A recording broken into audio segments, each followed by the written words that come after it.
क्या आप मोहिनी एकादशी की महिमा जानते हैं? इस व्रत की बात ही कुछ निराली है। मोहिनी एकादशी के विषय में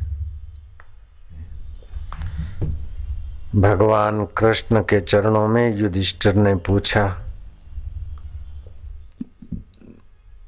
भगवान राम ने वशिष्ठ जी के चरणों में प्रणाम करते हुए पूछा।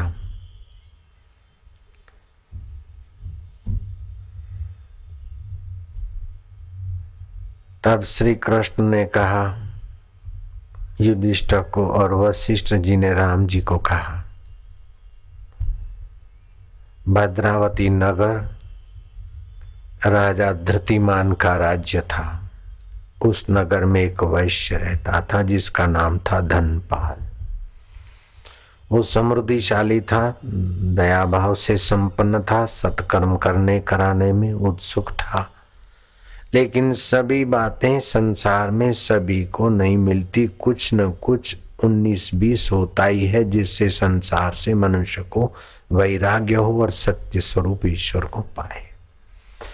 गृहस्थी जीवन में 3 चीजें होती है, एक तो स्वास्थ्य सुख, दूसरा संपदा का सुख और तीसरा परिवार में संवादिता का सुख।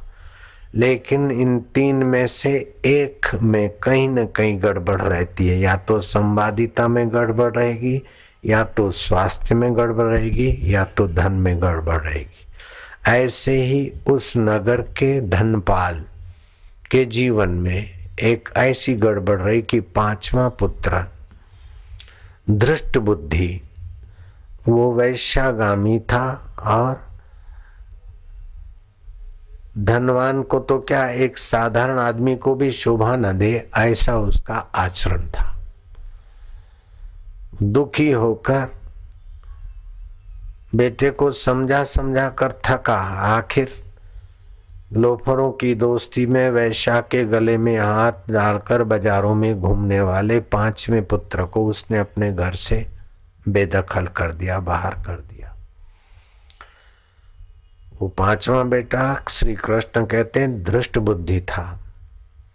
मति मारी गई होती है तो हल्का संग मिलता है, और कोई पुण्य होता है तो हल्के संग में भी कहीं न कहीं अच्छा संग, सत्संग का शरण आदमी को लाकर उन्नत कर देता है। क्योंकि मनुष्य का वास्तविक आत्मा पुण्यमय है, सुखमय है, उन्नति का भंडार है।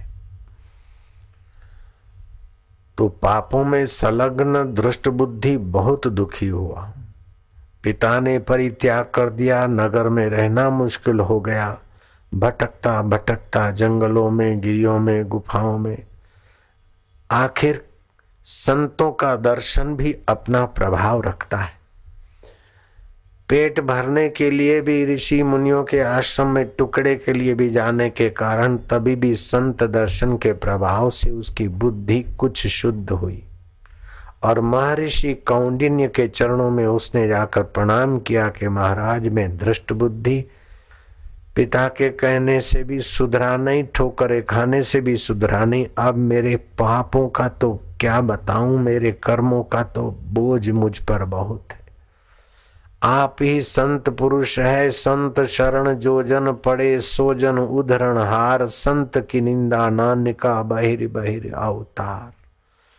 ये महाराज मैं आपकी शरण आया हूँ, आप कृपा करके मुझे कोई उपाय बताइए कि मैं पाप मुक्त हो जाऊं, कष्ट मुक्त हो जाऊं, और मैं अपनी आत्मा का प्रभाव, प्रकाश, सामर्थ्य पाकर दिव्य आत्मा हो जाऊं। ये आप संतों की कृपा के बिना कोई चारा नहीं। महाराज हजारों जन्म के पिता मिले, माता मिले, बंधु बांधव मिले, लेकिन जब तक मनुष्य को सद्बुद्धि और सत्संग नहीं मिलता तब तक उसके हृदय की तपन नहीं मिटती। बिनु रघुवीर कृपा बिना जिय की जरनी न जाई। महर्षि कौंडिन्य उसकी प्रार्थना पर प्रसन्न हुए। वशिष्ठ जी कहते हैं हे राम जी, और भगवान कृष्ण कहते हैं कि युधिष्ठिर जी, कौंडिन्य ऋषि की प्रसन्नता का फल ये हुआ कि उन्होंने तनिक शांत चित्त होकर उस पाप और दुखों में डूबे हुए धृष्ट बुद्धि के उद्धार का विचार किया और तुरंत उनको शास्त्रीय रहस्य और अंतरात्मा की प्रेरणा हुई कि मोहिनी एकादशी जो कल को है, ये मोहिनी एकादशी जो भी संसार में मोहित होकर पाप ताप में पड़े हैं, दुखों में पड़े हैं, कर्म बंधन में पड़े, उनके कर्म बंधन और पाप कट जाते हैं।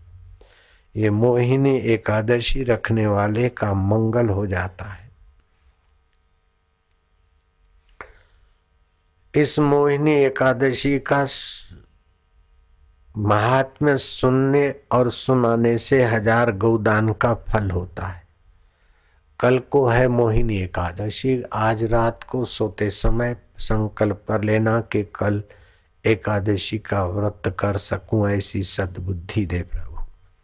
रात को भगवान का चिंतन करते करते सो जाना। सुबह को बिस्तर में बैठे बैठे शांत आत्मा हो जाना कि परमात्मा शांति दोषों को हरती है और अपना सामर्थ्य भरती है। हे भगवान, आज एकादशी का व्रत रखूंगा। 15 दिन में एक दिन व्रत रहे तो शरीर स्वस्थ रहता है, मन प्रसन्न रहता है, अकाल मृत्यु से रक्षा रहती है और पितरों की सद्गति होती है। उपवास स्वास्थ्य के लिए वरदान है और साथ साथ में भक्ति और साधना में 4 चांद लगा देता है एकादशी का व्रत। तो हर एकादशी का अपना अपना महात्म्य है। एकादशी व्रत के महात्म्य की पुस्तक भी स्टॉल से लेना चाहो तो मिल जाएगी। आप और अपने घर वालों को एकादशी के व्रतों से स्वस्थ और प्रभावशाली बना सकते हो। कौंडिन्य ऋषि के कहने पर मोहिनी एकादशी का व्रत रखकर वो दृष्ट बुद्धि पाप मुक्त होकर प्रसन्न आत्मा हुआ और सत प्रवृत्ति करते करते नीच लोकों में और नरकों में जाने वाले कर्मों को काटकर भगवत धाम को प्राप्त हुआ।